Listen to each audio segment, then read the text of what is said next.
అందరికీ నమస్కారం. అధికార వైసీపీ మరియు టీడీపీ జనసేన కూటమి పలు లోక్సభ స్థానాలకు గాను అభ్యర్థుల్ని ప్రకటించుకుంటూ వస్తున్న సంగతి మనకు తెలిసిందే. ఎక్కడైతే రెండు పార్టీలు అభ్యర్థుల్ని ప్రకటించారో ఆ లోక్సభ స్థానాలలో ఎవరికి గెలుపు అవకాశాలు ఉన్నాయి అనే దాని మీద విశ్లేషించుకుంటూ మనం వీడియోలు చేస్తున్న సంగతి కూడా మీకు తెలిసిందే. అందులో భాగంగా నిన్న మనం నరసాపురం పార్లమెంటు గురించి విశ్లేషించుకున్నాం. ఈరోజు తిరుపతి పార్లమెంటు గురించి విశ్లేషణ చూద్దాం. తిరుపతి పార్లమెంట్లో వైఎస్ఆర్ కాంగ్రెస్ పార్టీ నుంచి మధ్యల గురుమూర్తి గారు పోటీ చేయబోతున్నారు. తెలుగుదేశం పార్టీ నుంచి అంగలకుర్తి నిహారిక గారు పోటీ చేయబోతున్నారు. గురుమూర్తి గారు 2021 బై ఎలక్షన్లో తిరుపతి ఎంపీగా గెలుపొందిన విషయం మనకు తెలిసిందే. ఆయన స్వతహాగా వైద్యుడు, జగన్మోహన్ రెడ్డికి ఎంతో సన్నిహితుడని కూడా చెప్పుకోవచ్చు.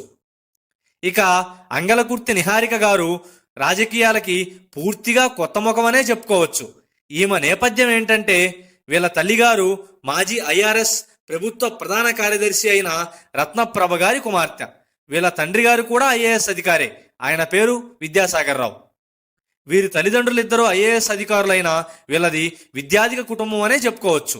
వైఎస్ఆర్ కాంగ్రెస్ పార్టీ విద్యావంతుడికి ఇచ్చిన కారణంగా తెలుగుదేశం పార్టీ కూడా విద్యాధికులకే ఇవ్వడానికి ప్రాధాన్యత ఇచ్చినట్లు అర్థమవుతుంది. ఇక ఈ పార్లమెంట్లోని అసెంబ్లీ సెగ్మెంట్లలో పార్టీ బలాబలాల్లోకి వెళ్తే మనం ఇంత క్రితం వీడియోలో రెండు పార్టీల గురించి ఎవరికి గెలుపు అవకాశాలు ఉన్నాయి అనే దాని మీద విశ్లేషణ అందించాం. అందులో భాగంగా సత్యవేడు, సర్వేపల్లి, సూళ్లూరుపేట, వెంకటగిరి, గూడూరు ఈ నియోజకవర్గాలలో వైసీపీకి గెలుపు అవకాశాలు ఎక్కువగా ఉన్నాయి. తరువాత తిరుపతి మరియు శ్రీకాళహస్తిలలో హోరాహోరీ పోరు జరిగే అవకాశం ఉంది. ఈ పార్లమెంట్లో గత 4 ఎన్నికల ఫలితాలు చూస్తే 2009లో చింతామోహన్ గారు కాంగ్రెస్ పార్టీ నుంచి 19,000 పైచిలుకు మెజారిటీతో గెలుపొందారు.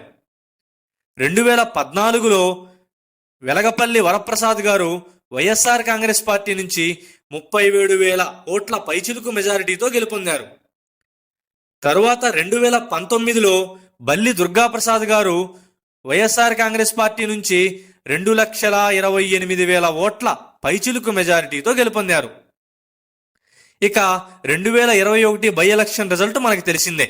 అప్పుడు గురుమూర్తి గారు 2,71,000 ఓట్ల పైచిలుకు మెజారిటీతో గెలుపొందారు. ఈ తిరుపతి ఎస్సీ రిజర్వ్ పార్లమెంట్లో 40 ఏళ్ల ఫలితాలు చూసుకున్నా కానీ ఒక్క 1984లో తెలుగుదేశం పార్టీ ఆవిర్భవించిన కొత్తలో తెలుగుదేశం పార్టీ విజయం సాధించింది. తరువాత 1999లో టీడీపీ బీజేపీ కూటమి అభ్యర్థిగా బీజేపీ అభ్యర్థి విజయం సాధించాడు. అంతకు మినహా ఈ స్థానాలలో అప్పుడు కాంగ్రెస్ పార్టీ, తర్వాత వైఎస్ఆర్ కాంగ్రెస్ పార్టీయే గెలుస్తూ వస్తున్నాయి. ఒక రకంగా ఈ స్థానం ఇప్పుడున్న వైసీపీ కంచుకోటగానే భావించవచ్చు. కానీ ఇక్కడ తెలుగుదేశం పార్టీకి కూడా సంస్థాగతంగా కార్యకర్తల బలం ఎక్కువగానే ఉంది. జనసేన పార్టీ కూడా తిరుపతి అసెంబ్లీ సెగ్మెంట్లో కొంత ఓటు బ్యాంక్ ఉంది. 2009లో ప్రజారాజ్యం పార్టీ తరపున చిరంజీవి గారు తిరుపతి నుండే గెలుపొందిన విషయం మనకు తెలిసిందే. ఇక్కడ తెలుగుదేశం గెలవాలి అంటే క్రాస్ ఓటింగ్ గణనీయంగా జరగాలి. కానీ క్రాస్ ఓటింగ్ జరగాలంటే రాష్ట్రంలో పార్టీ బలం, ఇక్కడ ఉన్నటువంటి అభ్యర్థి బలం, పోల్ మేనేజ్మెంట్లు, పోల్ స్ట్రాటజీలు, ఎలక్షనీరింగ్లు చాలా అంశాలు ప్రభావితం చేస్తాయి. కానీ ఇప్పుడున్న పరిస్థితుల్లో క్రాస్ ఓటింగ్కి అవకాశం లేదు. ఎందుకంటే వైఎస్ఆర్ కాంగ్రెస్ పార్టీ అధికారంలో ఉంది, వాళ్ళ దగ్గర వ్యవస్థలుంటాయి. మరియు ఈ పార్లమెంటు సెగ్మెంట్లో ఉన్నటువంటి అసెంబ్లీ నియోజకవర్గాల్లో వైసీపీకి గెలుపు అవకాశాలు ఎక్కువగా ఉన్నాయి. తెలుగుదేశం జనసేనతో పోల్చుకుంటే ఈ అన్ని కారణాల దృష్ట్యా ప్రస్తుతం ఉన్న పరిస్థితుల్లో తిరుపతి లోక్సభ స్థానంలో వైసీపీకే గెలుపు అవకాశాలు పుష్కలంగా ఉన్నాయి.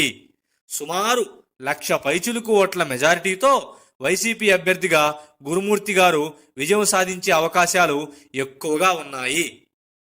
ఇలాంటి రాజకీయ విశ్లేషణల కోసం దయచేసి ప్రజావాణిని సబ్స్క్రైబ్ చేసుకోండి.